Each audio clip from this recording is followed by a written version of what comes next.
natin dito ngayong umaga. Nagpunta ako sa tropa. So papagawa natin. So imbis na interior, gawin na natin itong tubeless para hindi tayo maplatan. So ayan, papakita ko sa inyo kung paano ginagawa yung pag-tubeless na ito. So ayan, nagawa niya. Pagod guys, tulak yarn. So sa likod ko kasi yung gulong na ito, naka-tubeless na kasi ito. Sa mga tatanong kung maganda nga ba yung tubeless na naka-rimset, ganda yung tubeless na naka-rimset eh. Depende rin sa gumagawa, no? Kasi dito marami na ako nadaanan na vulcanizing. Pero hindi tayo papagawa doon. So doon tayo papagawa sa tropa natin. Tubeless natin itong harap. So goods naman eh, no? Wala naman siyang butas na or pako. Feeling ko talaga naipit lang to. Wala naman eh. So ang kailangan nyo lang dito kapag nagpa-tubeless kayo, airlock. Kung wala kayong airlock, so pwede kayong bumili ng interior ng pang mga scooter, no? Size 14 mga par. Yun lang yung bibilihin nyo para gawing airlock ng mga naka-rimset or naka-rim, no? Wala pa ako. Ipit talaga.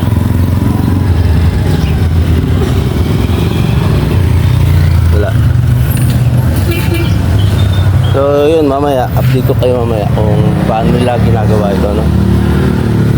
So ang dami layo pa, lalakarin ko doon pa sa dulo. Doon pa ako sa dulo maglalakad. So may madadaanan tayong na vulcanizing dyan, pero hindi tayong gagawa dyan. So yan, tulak-bulak lang natin to hanggang marating dun sa tropa natin na gumagawa ng ng tubeless na naka-rimset. Yung kasi patira to sa mga ibang vulcanizing. So mamaya, aralan lang kung paano gawin, di ba? Mas maganda na doon tayo sa sa may alam or kumbaga expert. Yun yung ng kanilang vulcanizing shop. Tubeless na.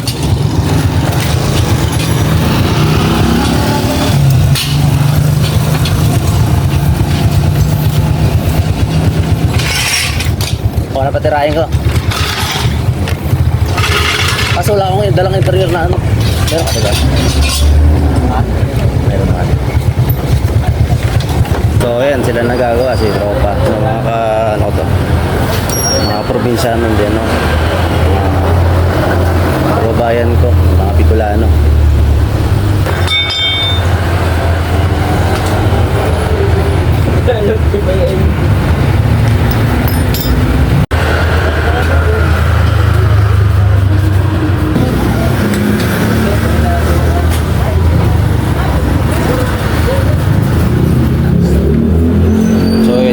Sa kanila mga bar, kapag naka-rimset ang yung gulong, lagyan nila ng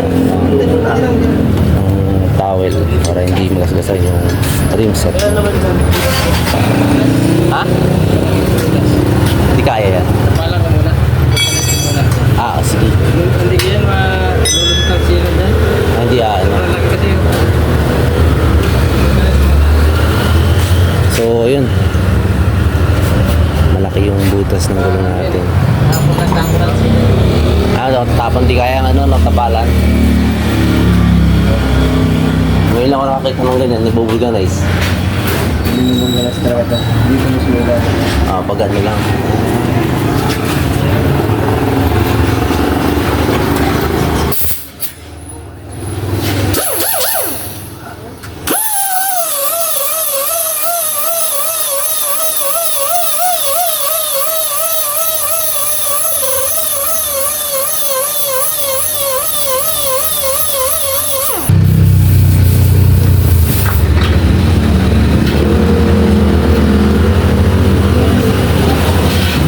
Ayan guys, sa mga gusto nga pala magpagawa, so ilalagay ko na lang sa Google kung paano nyo makuha itong shop nila, boss.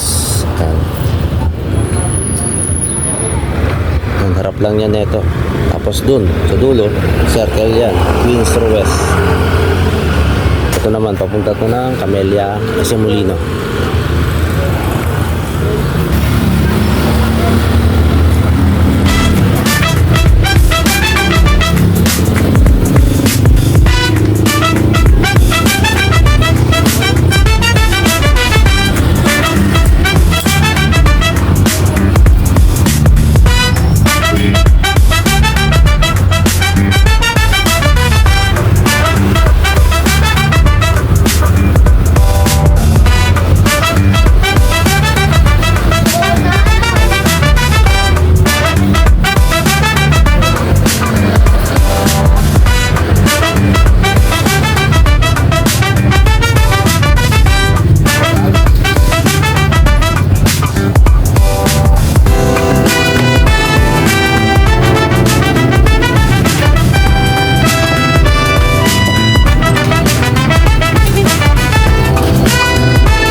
guys, tapos na.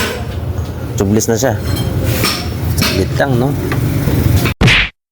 Alright, so yun mga par. So, magkano nga ba yung nagastos natin kapag tayo ay nagpa-bless ng rim set, no? So, ang ginastos natin mga par, so 350, no? So, 100 yung ano, yung labor kapag kayo ay magpapa-tubeless. Then, interior, siguro 100 sa kanila, sealant 150. Kaya 350, totally 350. Hindi ko lang sure kung alin doon ang 100. Yung sealant ba o yung interior? Possible, siguro yung sealant 100 lang. Tapos yung interior 150, labor 100. Bali, total of 350. So, yun lang, di ba? Napakamura mga par. So, itong tubeless na to, aabot na to ng 1 taon. So, bago nyo uli siya ipa-tubeless, mapuputpud na yung ano mo, mapuputpud na yung gulong nyo. Hindi pa rin yan bugas mga par. Depende rin sa ano sa kaso ng ano ng yung pako. Yan, depende na lang sa pako na tutusok sa inyong gulong. Malaki ba o maliit? Pero kung maliit lang naman, basic lang yan kasi may sealant naman tayong nilagay dito. So hindi basta-basta yan ano, lalambot. Matatakpan ng sealant yan. Ayan. So mga gustong magpagawa, ayan, nandito yung kanilang Google Map. Ilalagay natin para at least kahit paano yung mga tropa natin na gusto magpa-tubeless pero naka-rimset. Mahal kasi ang mags. Hindi natin kaya. Ayan, no? Hindi natin kaya yan. Kaya ngayon, ano natin. Naka-rimset lang tayo pero tubeless. Pero goods naman to. 100%. Ako na lang sasabi sa inyo dahil almost 2 years na ako naka-tubeless dito sa likod natin. Ayan. Sabak na sabak ko na yan. Biniyahe ko na lang ano yan, ang malayuan. Goods yan. Hindi ako nagsisi na pinag-tubeless ko yan. Kaya ayun mga par, so hanggang dito na lang yung vlog natin. Sana nakatulong to. Sa mga gusto, nandito yung kanilang shop. Yan. Ginugol map lang natin para at least kahit paano malaman nyo kung saan banda, di ba? So yun mga par, sa mga comment kayo, no? Kung mga comment kayo, tanungan kayo, comment lang kayo dito para at least kahit paano masagot natin. So yun lang, papaalam mo tayo. So hanggang sa muli mga par, ingat palagi. Ride safe always and peace out. Peace.